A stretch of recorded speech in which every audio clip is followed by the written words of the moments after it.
I have always had a passion for riding horses, so owning a ranch with a stable of horses has always been a dream of mine.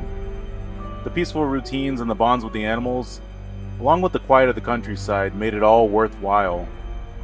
Most nights, the sounds of the horses shifting in their stalls, the rustle of the trees, and the distant calls of nocturnal creatures were all I heard while I fell asleep. But one night, these sounds were interrupted by something far more sinister. I was dozing off when a sudden commotion from the stables jolted me awake. The horses were agitated, and their whinnies sharp and frantic. I grabbed the flashlight and headed out, the beam cutting through the darkness as I made my way to the stable. As I approached, I could see the horses were restless, stamping their hooves and snorting in distress. My heart pounded as I scanned the area, looking for the source of their fear, and then I saw him. A man, lurking near the back of the stable, his movements slow and deliberate.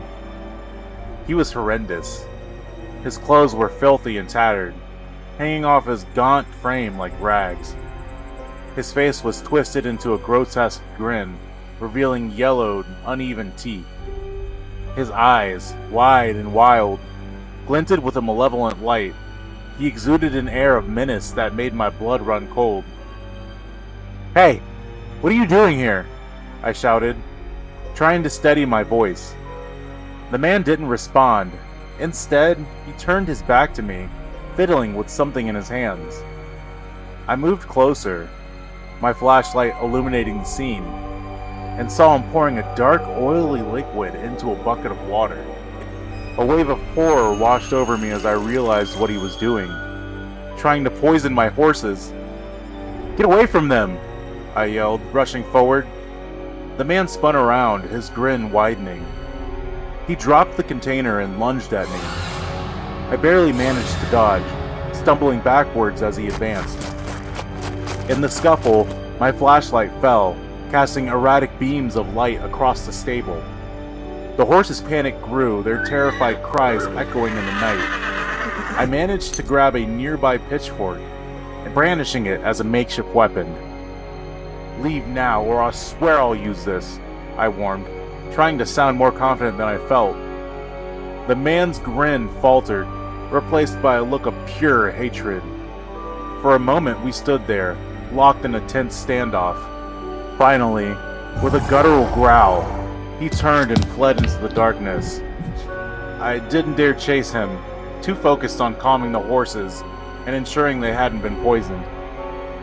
The police arrived soon after I called them, taking my statement and searching the property, but the man was long gone.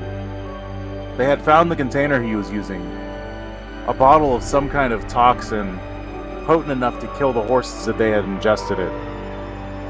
The encounter had left me shaken, the serene life on my ranch shattered by the intrusion of this horrifying figure.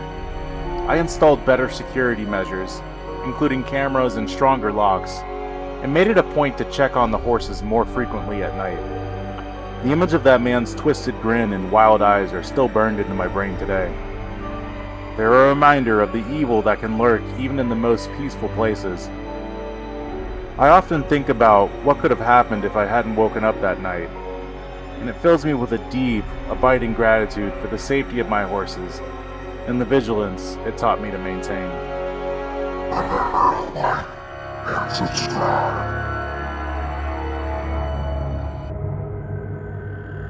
I had been searching for a good deal on some furniture for a while when I stumbled upon an ad on Craigslist. The seller was offering a bed and some nightstands for a deal. I called the number listed, and the man on the other end sounded friendly and normal. He seemed genuine enough, and we arranged a time for me to pick up the items later on that evening.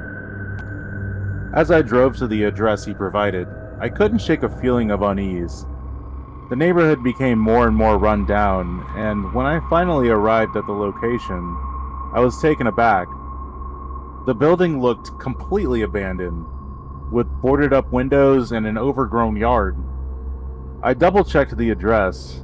This sure was the place. I called the seller to confirm I was in the right spot.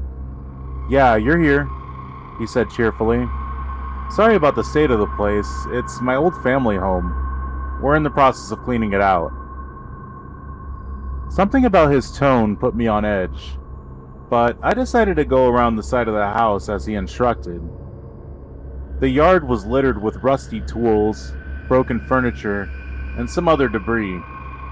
The air was thick with an unpleasant smell, like something had been rotting nearby.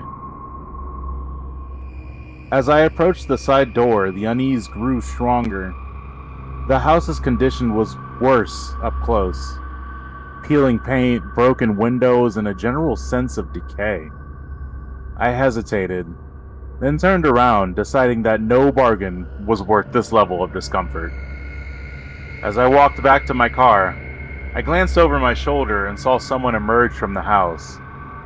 He looked like a vagrant, his clothes dirty and tattered. His hair was matted up, and he was on the phone. And from the frantic way he was gesturing, he seemed like he was talking about me. Something told me to run. I hurried to my car, fumbling with my keys, and jumped in. As I started the engine and began to drive away, I glanced in the rearview mirror. The man was running after me, his phone still pressed to his ear, and his face was twisted in a crazed expression. My phone rang. The caller ID showed the number of the seller. I didn't answer. Would you? My heart pounded in my chest as I sped down the street, putting as much distance as possible between me and that house. And when I finally got home, I blocked the number and reported the incident to Craigslist. The whole experience left me shaken and paranoid for days. I couldn't help but wonder what would have happened if I had stayed a moment longer, or even answered that phone call. In the end, I learned a valuable lesson. Trust your instincts. No deal is worth risking your safety, and there are just some things you can't put a price on.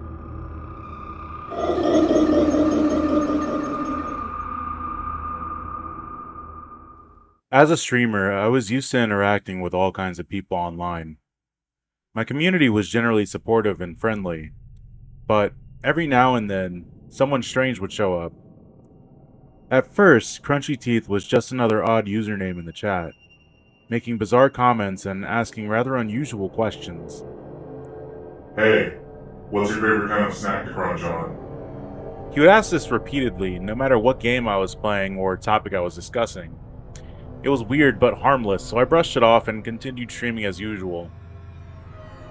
Over time, Crunchy Teeth's comments became more persistent and personal.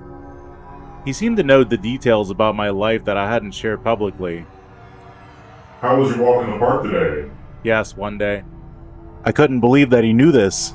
I had indeed gone for a walk that morning, but I hadn't mentioned it to anyone.